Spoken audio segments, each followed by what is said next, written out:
3대 절기에 여러분 의무적으로 다 예루살렘에 올라와서 하나님께 보이라 그랬습니다. 뭘 보여야 돼요?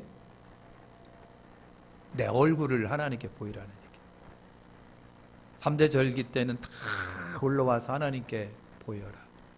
하나님께 아뢰라. 하나님, 나 여기 올라왔어요. 하나님, 저 여기 올라왔거든요 하고 얼굴 보이라는 거예요. 의무적으로. 그게 뭐냐면은 무교절, 유월절이라고 하는 무교절, 유월. 무교절은 일주일 동안 지키는 건데 첫날은 무교절로 지내고 나머지 날은 다 유월절로 지키는 거예요. 일주일 동안. 근데 유월절은 여러분 뭐예요? 이스라엘을 하나님이 애굽에서 구원해 주신 것을 감사하는 절기예요. 구원해 주심을 감사해서 하나님 앞에 일주일 동안 모여요. 이게 이제 무교절이고 유월절이에요. 하나님 구원해 주신 거 감사합니다. 그런 거예요. 두 번째가 우리가 이제 오늘 지키는 맥주절 또는 칠칠절 또는 오순절이라고도 합니다. 6월절을 지키고 7일이 7번 지난 그 다음 날 이게 오순절이에요. 77, 49 플러스 1 하면은 오순절 50일이 됩니다. 이게 오순절이에요. 그러니까 맥주절, 그래서 77절이라기도 하고 오순절이라고 하고 그래요. 그래서 이 맥주절은요, 밭농사 첫 번째 밭농사를 지으면서 하나님께서 주신 거에 대한 감사함으로 지키는 절기가 이 맥주절이에요. 그리고 여러분 오순절 때 마가다락방에 모인 이들에게 뭐가 임했어요? 성령이 임하시잖아요. 그래서 여러분 맥주절이라고 하기도 하고 77절, 이게 77, 49 플러스 1 하면 오순절, 50일 되는 오순절. 그리고 이제 여러분 오순절, 성령 강림이 임했던 오순절. 요 두 번째 거. 세 번째가 이제 우리가 수장절, 장막절이라고 하는, 우리가 이제 가을에 지키는 추수감사절이 여기에 해당합니다. 맥주절이 밭농사 첫 번째 밭농사가 하나님이 주신 은혜로 거둬들인 것에 대한 감사라고 한다면, 이 수장절, 장막절, 추수감사절이요, 가을이잖아요, 그죠? 모든 것들 다 거둬들이는 것에 대한 하나님께 감사를 드리는 수장절, 장막절이다. 그래서 오늘은 맥주절이에요. 밭농사 첫 번째 밭농사 지으면서 하나님이 밀 주시고 보리 주시고 이런 거에 대한 하나님께 감사해요. 할렐루야. 감사가, 그러니까 이런 절기들은 다 주제가 뭐예요? 감사입니다. 하나님께 감사하자. 하나님께 감사하자. 맥주 감사절. 여러분 미국의 오페라 가수 엘토의 제왕이라고, 엘토의 여왕이라고 하는 흑인 여가수가 여러분 마리아 앤더슨입니다. 아마 얼굴 보면 저 사람 경호원인가 무슨 영화도 여러 미국 영화도 있었어요. 중국에 나왔던 마리아 앤더슨인데, 이분이 뉴욕에 와갖고 여러분 공연을 합니다. 수많은 관중이 모였어요.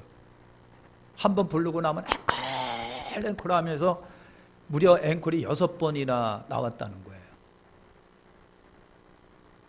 그래서 이제 끝나고 기자가 앤더슨에게 물었어요. 이런 열광적인 갈채를 받은 기분이 어떠신가요? 하고 물었습니다. 그랬더니 마리아 앤더슨이요, 거기에 대답을 기도로 하는 거예요. 하나님께 막 기도를 하는데 그 기도 내용이 바로 그거예요. 하나님, 주님을 위하여 노래할 수 있는 기회를 주신 것을 감사합니다. 내 노래를 들으러 온 청중을 주심을 감사를 드립니다. 나를 은혜의 도구로 써주심을 감사합니다. 마리아 앤더슨이 여러분 기자의 질문에 이런 기도를 하면서 자기 마음을 표현해 드렸습니다. 모든 것이 다 하나님께 감사인 거예요. 하나님 감사합니다. 감사합니다. 감사합니다. 맥주 감사절을 맞이하면서 여러분 참 감사가 있으시길 바랍니다. 그런 의미로 한번 인사하시죠. 감사합니다. 옆에 분 감사합니다. 권사님 감사해요. 집사님 감사해요. 일평생 나이가 당신 만난 게 최고의 축복입니다. 그렇게 인사 좀 해보세요. 별꿀이야. 무슨 일평생 만난 게 축복이야. 안 만났더라면 내가 최고 땡이었을 텐데. 그럼 싸가지 없는 마음 이 시간에 버리고 그냥 감사하시길 바랍니다. 다시 한번 하시죠. 감사합니다. 당신 만난 게 일평생 축복입니다. 감사합니다. 여러분 그런 감사가 여러분 있으시길 바랍니다. 그러니까 감사하지 백주감사절을 맞이하면서요. 오늘 생각해보면 믿을 거리, 그렇지 않아요? 먹을 거리, 입을 거리, 살 거리, 내가 누릴 거리, 일할 거리를 주신 하나님께 우리가 감사하자. 감사한 거예요. 그러니까 많이 감사를 하시길 바랍니다. 자, 오늘 씨 뿌리는 비유가 여러분 나오고 있습니다. 씨 뿌리는 비유, 씨 뿌리는 비유. 예수님은 많은 비유로다가 말씀하셨고 비유가 아니면 말씀하지 않으셨다라고 되어 있습니다. 이 비유를 말씀하신 거예요. 그러니까 마가복음에 이제 첫 번째 비유가 여러분 나오는 거예요. 씨 뿌리는 비유. 여러분 바깥에 나가보셨죠? 모를 심어놨는데 한참 많이 자랐어요. 새카맣게 땅의 기운을 받아가고 아주 새카맣습니다. 얼마나 풍요로운 모습인지 몰라요. 옛날에는 다 손으로 심었잖아요. 요즘엔 기계로 다 심어요. 그래서 유심히 봤어요. 도대체 이 벼 포기가 하나가 한 줄기가 몇 개나 요 묶음에 있을까? 한 15개, 20개가 되는 것 같아요. 그 한 가지에 여러분 벼이삭이 이렇게 나올 거 아닙니까? 만약에 벼이삭이 200개가 매달려 있다면 20포기가 한꺼번에 모여 있다면 벼알알이 몇 개가 될까요? 빨리 계산해 보세요. 도무지 감이 안 오죠. 계산이 빨리 안 되죠. 그래서 초등학교는 좋은 데 나와야 됩니다. 그렇게 많은 거예요. 그러니까 기계로 잘 심으니까 저도 뭐 심어봤어요. 한 3개, 4개 이렇게 갖고 콕 심고 그랬는데 지금은 기계로 심으니까요. 거둬들이는 수확량이 상당히 많습니다. 하나님의 은혜잖아요. 그죠? 하나님의 은혜예요. 자, 씨 뿌리는 비유. 물론 이스라엘에서는요. 우리처럼 그렇게 벼농사를 짓는 것은 아닌데 옛날 방식은요.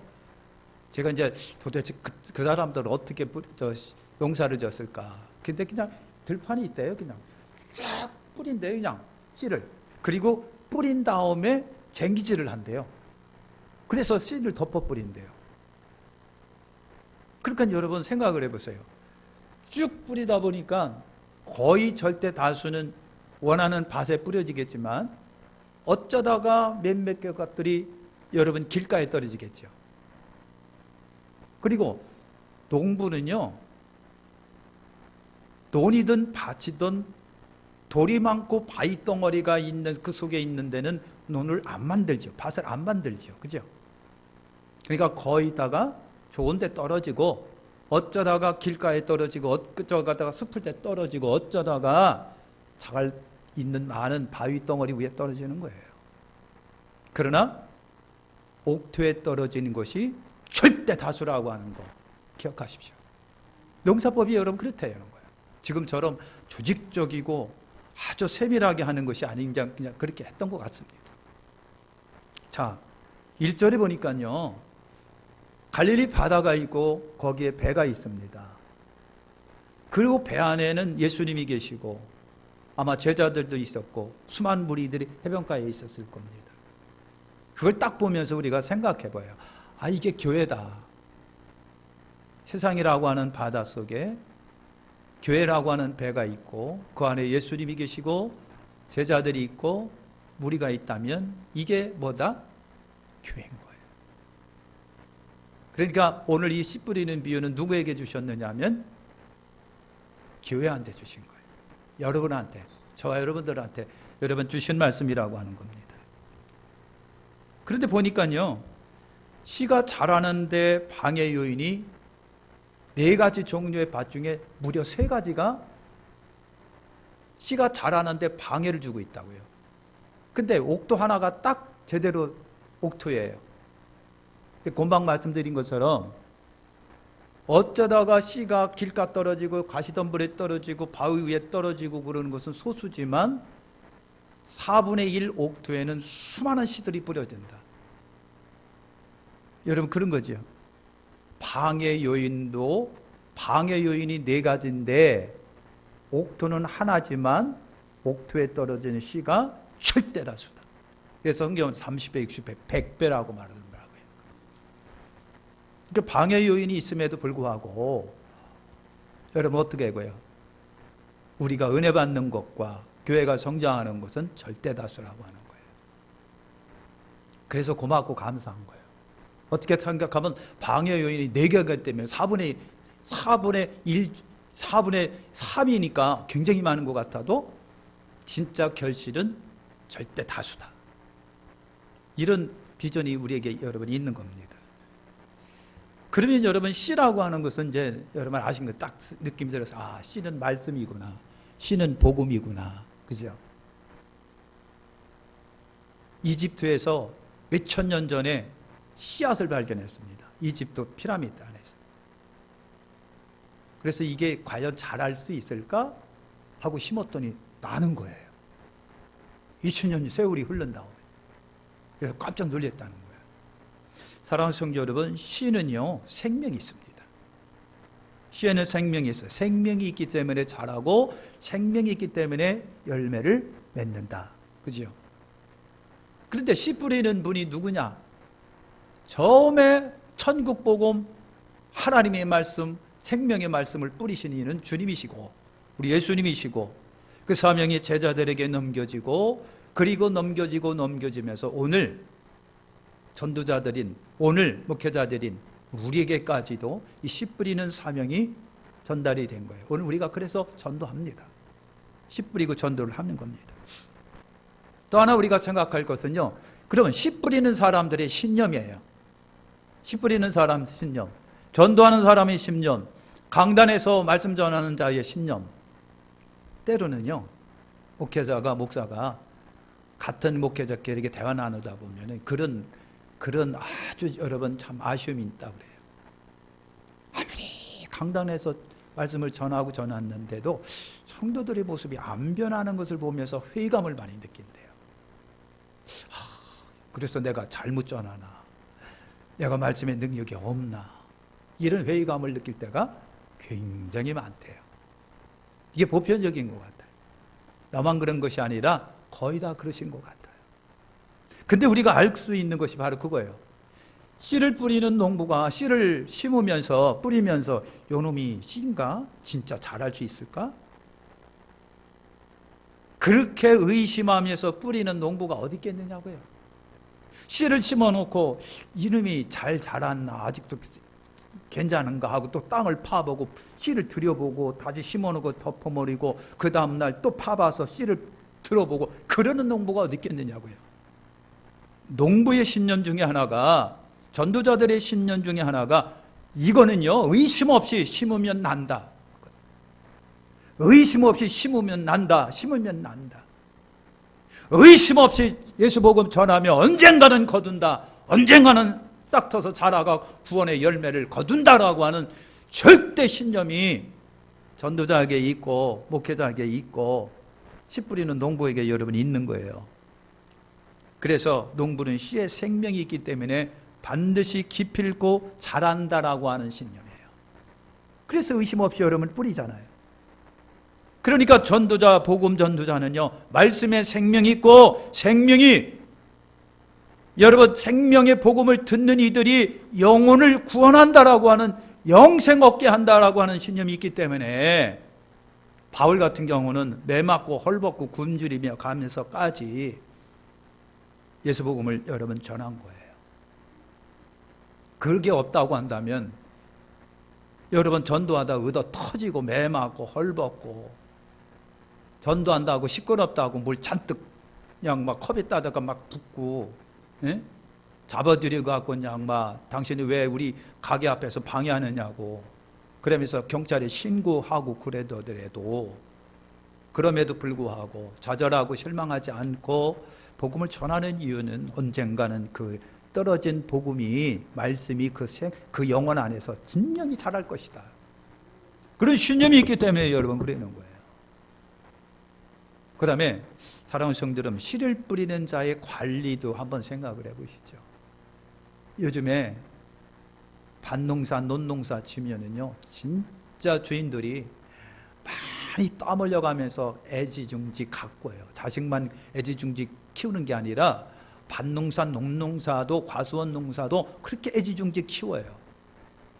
여러분, 농부는 밭을 관리합니다. 씨를 뿌리면서 자라기를 관리하잖아요. 그럼 여러분 상상이 될까요? 농부, 관리, 이게 뭐하고 연결이 될까요? 교회하고 연결이 되는 거예요. 성도 여러분, 교회는요, 좋은 밭이 되도록 관리합니다. 그러니까 교회 생활이라고 하는 것은 씨가 자라도록 좋은 분위기를 만들어내는 데가 여러분 교회예요.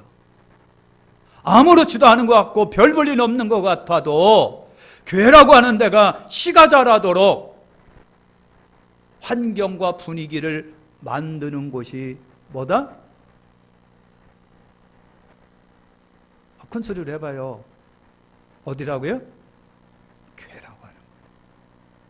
여러분, 교회라고 하는 데가 그거예요. 씨가 잘 자라도록. 그러니까 여러분, 농부가 그 포기 심어놓고 그까이 사람이 다니는 그 농로길에 풀도 그냥 뽑아주고 제초제도 뿌려주고. 여러분, 제초제 뿌리는 농부 아저씨들 보셨죠? 벼 다칠까봐 가만히 가면서 요 풀에다가만 제초제를 이렇게 뿌리고 말이죠. 관리해요. 뭐가 잘 자라도록, 벼가 잘 자라도록. 이것이 교회라고 하는 거예요. 그러니까 여러분, 바울이 전 세계를 다니면서 십자가 복음, 예수의 복음을 전하고 또 가서 다독거리고 또 가서 다독거리고 심지어는 아비의 심정으로 어비의 심정으로 관리하고 또 관리했던 거예요. 교회라고 하는 데가 여러분 그래. 그러니까 교회 생활을 잘 해야 되겠지요. 아니, 내 심령이 자라기 위해서 내 속에 십자가 복음, 예수의 복음이 잘 자라갖고 나를 구원에 이르도록 하기 위해서, 하나님 백성 되게 하기 위하여, 천국에 가게 하기 위하여서라도 오늘 우리가 교회 생활 어떻게 해야 돼요? 잘 감당하셔야 된다는 얘기입니다. 우스운 것 같아도, 아무렇지도 않은 것 같아도, 별 볼 일 없는 것 같아도 교회라고 하는 것이 씨가 잘 자라도록 좋은 분위기와 환경을 만들어 줍니다. 그래서 하나님이 이 세상에 교회라고 하는 데를 만들어 놓으시고 세우시고, 그래서 교회 생활 잘 감당하시라는 얘기예요. 아무리 훌륭한 믿음의 사람이라고 할지라도 교회 생활이 소홀해지게 되면 여러분, 씨가 자라는데 미안하지만 방해 요인들이 이렇게 들어오게 돼 있단 말이죠. 그래서 밭의 관리입니다. 그것이 교회 생활이라고 하는 겁니다. 우리 교회 생활 잘 감당하시길 바랍니다. 그 다음에 이제 밭을 얘기하고 있는 겁니다. 씨를 받아들이는 마음이 밭이에요. 복음을 받아들이는 데가 어디에 복음을 뿌리느냐 하면 사람 마음에 뿌리는 거지요. 저 우암산에다 뿌리는 게 아니거든요. 나무에다가 뿌리는 게 아니거든요. 하나님의 말씀은 누구한테? 사람 마음속에 뿌립니다. 사람 마음속에. 그러니까 밭은 씨를 받는다. 마음은 하나님의 말씀을 받는다. 그러니까 여러분, 씨를 받는 밭은 준비가 필요합니다. 그죠? 준비가 필요하고, 준비되어 있으면 결실은 보장이 되고요. 준비가 안 돼 있으면 힘들구나. 그래서 이 농부가 벼를 심기 전에, 밭에 씨를 뿌리기 전에 밭을 준비를 잘합니다. 대나가나 그냥 막 뿌리는 것이 아니라 돌 있으면 걷어내고 풀 있으면 다 뽑아내서 채워놓고 부들부들한 흙으로 다 만들어 놓고 골을 만들어 놓고, 요즘에는요, 여러분 풀이 침범하지 못하도록 새까만 비닐로 다 쳤고 구멍 뚫어놓고 일일이 손으로 다 포기를 여러분 묘를 하나씩 다 심어요. 얼마나 정성이 들어가 있는지 몰라요. 그러니까 준비되어 있는 마음이라고 한다면 여러분 결실은 더 많을 것이다. 여러분 밭은 말씀을 받는 교회예요. 성도들의 마음이에요. 우리 마음이에요. 성도들의 마음은요, 오늘 말씀에 보니까 네 가지로 표현되고 있습니다. 네 가지로 표현되고 있어요. 크게는 전혀 준비되지 않는 마음과 하나는 준비된 마음. 그러니까 여러분 길과 같은 마음, 자갈밭 마음, 가시덤불이 우겨진 마음, 이것은 준비되지 않은 거예요. 미안하지만 농부가 고기까지는 관심을 안 가져요. 아니 길에 있는데 농부가 왜 관심 갖겠어요? 내 밭 주변에 우거진 숲을 나무가 막 우거졌다고 해서 내 밭을 위해서 산에 있는 나무 다 필 수는 없잖아요. 여러분 길가와 자갈과 가시덤불 같은 마음이 있고요. 또 하나가 이 잘 준비된 옥토가 여러분 있는 겁니다. 그러니까 보편적으로 보니까 여러분 밭과 관련된 마음이 네 가지 종류가 있더라. 여러분 그런 거예요. 할렐루야. 자, 그런데 방해 요인을 살펴볼게요. 여러분 씨의 성장을 방해하는 요인 세 가지가 있다. 그죠? 하가 뭐라고 해요? 길가, 새. 15절에 했어요. 실가와 새라고 되어 있습니다. 길가라고 하는 자는요, 농부들이 사람들이 다녀가고 반질반질하게 달아버려가지고요, 딱딱해가고 씨가 떨어지게 되면 어떻게 될까요? 파고들지를 못해가고 그냥 철저하게 햇볕에 노출이 되고 새한테 노출된 이것이 길가예요. 길가밭이 바로 그거예요. 그러면 거기에 노출된 씨는요, 누가 제일 먼저 쳐다볼까요? 새들이 쳐다봐요. 오, 저거 떨어졌네 하고 즉시 와서 주워 먹어버린다. 이게 방해 요인입니다. 여러분 길가와 새, 그러니까 새는요 노출된 씨를 즉시 먹어치워요. 그럴 수밖에 없는 것이 씨가 길에 떨어져 노출되어 있어요. 농부가 거기에 관해서는 관심을 안 가져요. 농부가 밭에 길가에 떨어졌다고 해서 이 씨를 보호하기 위해서 길가를 파고 묻어주진 않아요. 관리가 떨어진 길가에 떨어진 이 씨에 관해서는요 보호가 되지 않았기 때문에 즉시 새들이 와서 죽어먹어버린다. 새가 뭐냐라고 하는 거예요. 주님이 해석하기를 사탄이라고 말합니다. 원수마귀라고 말합니다. 그래서 사탄은 말씀을 빼앗아가는 자입니다. 그래야 구원이 없기 때문이에요. 사탄의 사명이 여러분 뭔지 아십니까? 교회를 방해합니다. 교회를 사망에 이르게 하는 것이 사탄의 책무예요. 사명이에요. 어떻게 해서든지 사탄은요 말씀을 못 듣게 합니다. 교회를 방해해갖고 말씀을 못 듣게 하고 교회 생활을 못하게 하고 교회를 멀리하게 하는 것이 사탄의 사명이에요. 그래야 그 씨가 죽기 때문에, 그래야 사탄이 그 씨앗을 먹어버리기 때문에, 소득이 없게 만들어버리기 때문에. 그래서 여러분 사탄의 사명은 교회 못 가게 만듭니다. 오더라도 귀가 열리지 않게 만듭니다. 말씀을 못 듣게 만듭니다. 어떤 모습으로든지. 그래서 사탄의 사명은 교회와 방해와 사망이에요. 복음 하나님의 말씀을 듣지 못하도록 깨닫지 못하도록 하는 것이 사탄이에요. 교회 성장을, 교회 생활을 못하도록 하는 것이 사탄의 여러분 사명이고 사탄의 전략이라고 하는 거예요. 그래서 교회 생활을 못하게 만들어요. 그러니까 자꾸만 여러분 말씀이 공급받지 않아요. 공급받은 말씀도 환경이 조성되지가 않으니까 자라지를 못하는 거예요. 우리 예수님이 왜 이렇게 비유를 갖다가 자연의 비유를 했을까? 여러분 왜 자연의 이치를 보면 영적인 이치를 알기 때문에 그런 거예요. 여러분 그런 거예요.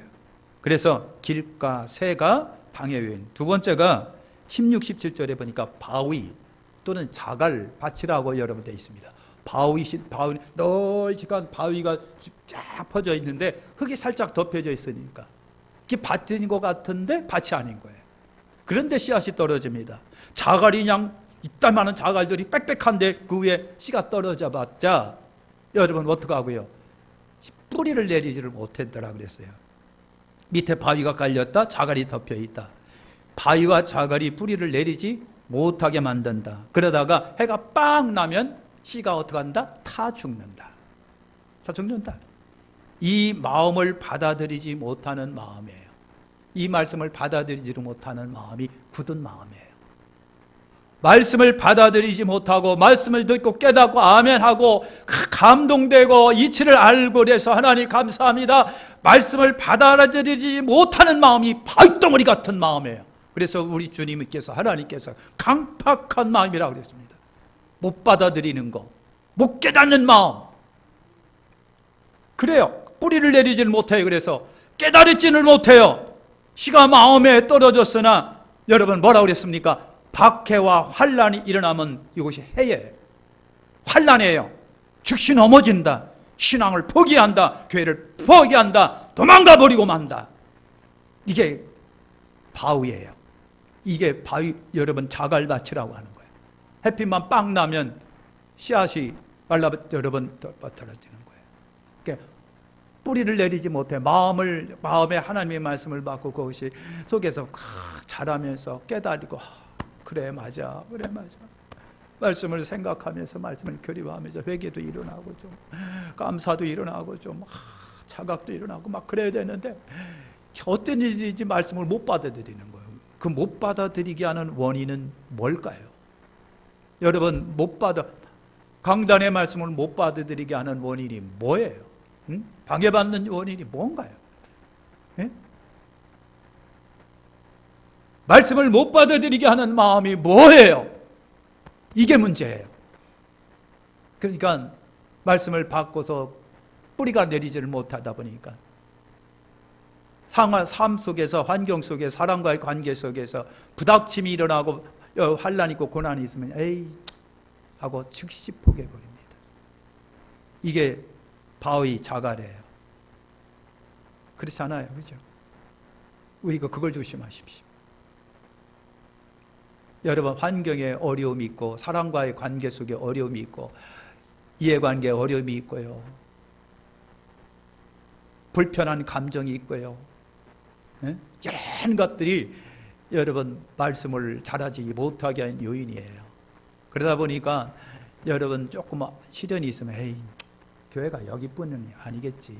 에이 내가 왜 교회를 다니는데 에이 저런 거 그냥 속 끓이는 거 내가 아유 세상 바쁜데 왜 교회에서도 그런 속 끓여 왜 내가 하고 간두겠지요.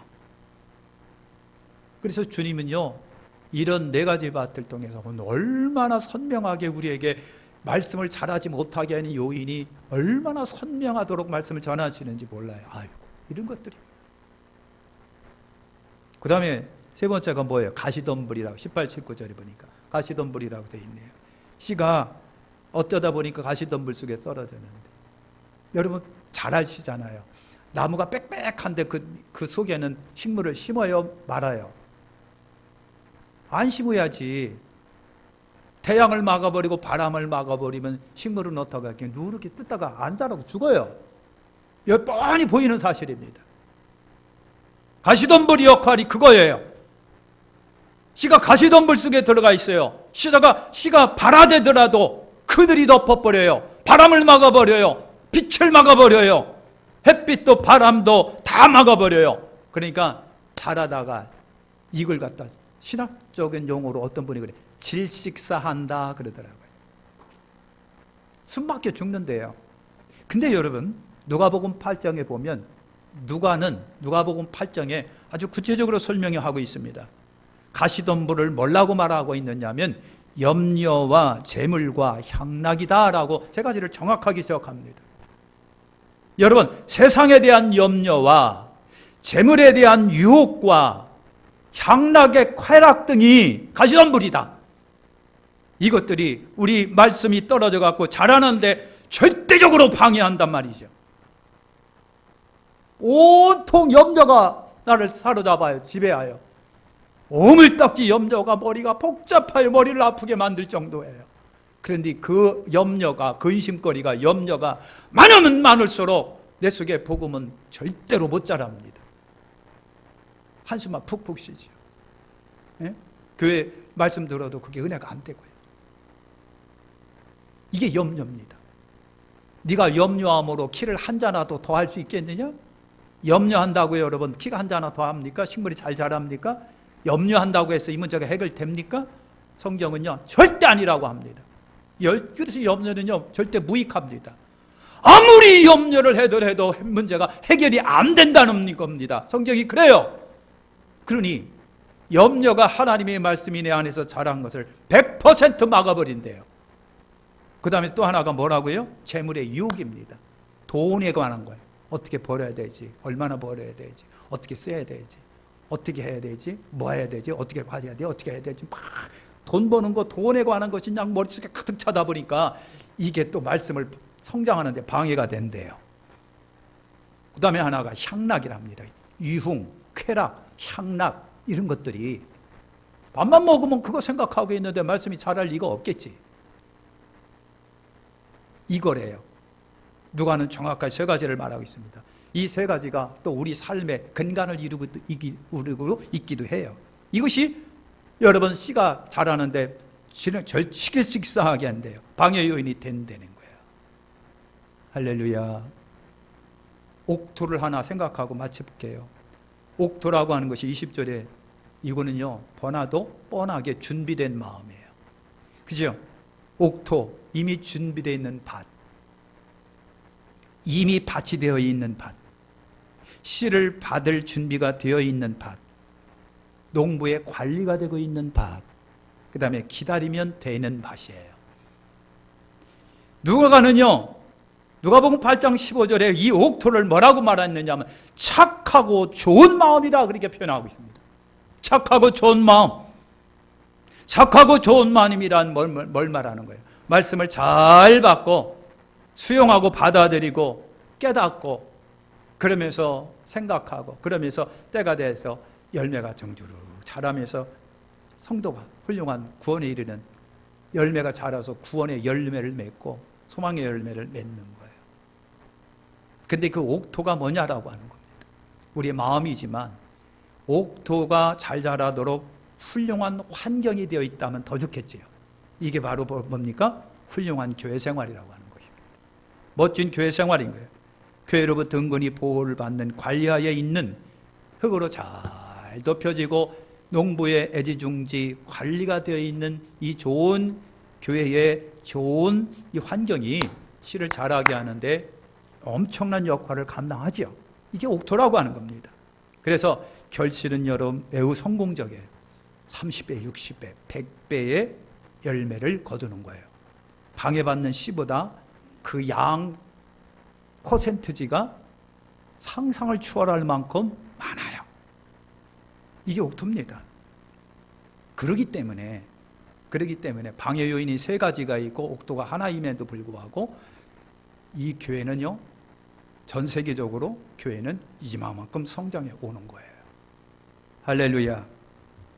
여러분 늘 은혜로운 여러분 되시길 바랍니다. 씨가 떨어지고 그것이 잘 자라야 돼요. 성장해야 되잖아요. 그래서 교회 생활이 중요하고요. 그리고 이미 준비된 마음들, 여러분 복음을 받아들이는 마음, 주님에 대한 사랑의 마음, 교회에 대한 애정과 사랑의 마음, 말씀에 대한 그리운 마음, 이런 것들이 준비되어 있다면 여러분 이 씨는 떨어져서 30배, 60배, 100배의 결실을 여러분 맺는 거예요. 할렐루야. 왜 예수님은 비유로만 말씀하셨을까? 이런 거 우리 다음에 한번 생각을 해볼게요. 왜 비유로만 말씀하셨을까? 예? 비유가 아니면 예수님이 말씀을 하지 않으셨대요. 그러면 그 비유를 누구에게만 해석을 해줬을까요?